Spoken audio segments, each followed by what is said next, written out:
बड़ी गिरावट यहाँ पर आपको देखने को मिल रही है। 6% नीचे इंडेक्स है भारतीय मार्केट्स में। कोई भी आईटी स्टॉक देख लीजिए, सिर्फ और सिर्फ नीचे ही आपको नजर आएगा। लेकिन खास बात है कि कल देर रात को चाहे एडीआर देखें या फिर यूएस के लिस्टेड आईटी स्टॉक्स हैं, सब में काफी बड़ी गिरावट यहाँ पर देखने को मिली। दरअसल इसके पीछे बड़ा सरल कारण है। एंथ्रोपिक की तरफ से एक एआई ऑटोमेशन टूल जो है वो रिलीज किया गया है और इसी के चलते इसे एज अ थ्रेट बताया जा रहा है, खासतौर पर वो आईटी कंपनी जो कि प्रोडक्ट सर्विसेज और खासतौर पर सर्विसेज पर ज्यादा फोकस करती हैं।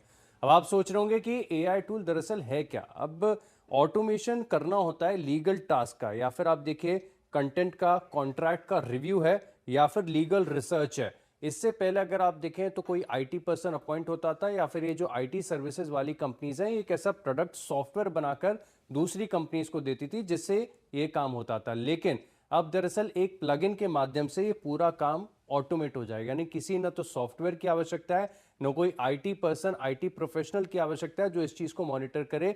एक क्लिक और पूरे ऑटोमेशन के साथ एक काम हो जाएगा। इसी के चलते अगर आप देखें तो माना जा रहा है कि बड़ा थ्रेट है, खासतौर पर वो कंपनी जो कि ऐसी एनालिटिकल सर्विसेज को प्रोवाइड करती हैं। हालांकि मैं देख रहा था कि जेपी मॉर्गन की तरफ से भी एक बहुत कॉम्प्लेक्स नोट आया जिसे समझना ही बड़ा मुश्किल है। लेकिन इसको एक लाइन में बताऊं तो ये कह रहे हैं कि मार्केट का ओवर रिएक्शन देखने को मिल रहा है। लेकिन स्टॉक्स तो बहुत ज्यादा रिएक्ट कर चुके हैं। चाहे आप परसिस्टेंट को देखें, एलटीआई माइंट्री, या फिर लार्ज कैप जैसे इन्फोसिस, कोफोर्स, टीसीएस, इन सभी स्टॉक्स में अगर आप देखें तो बड़ी गिरावट नजर आ रही है।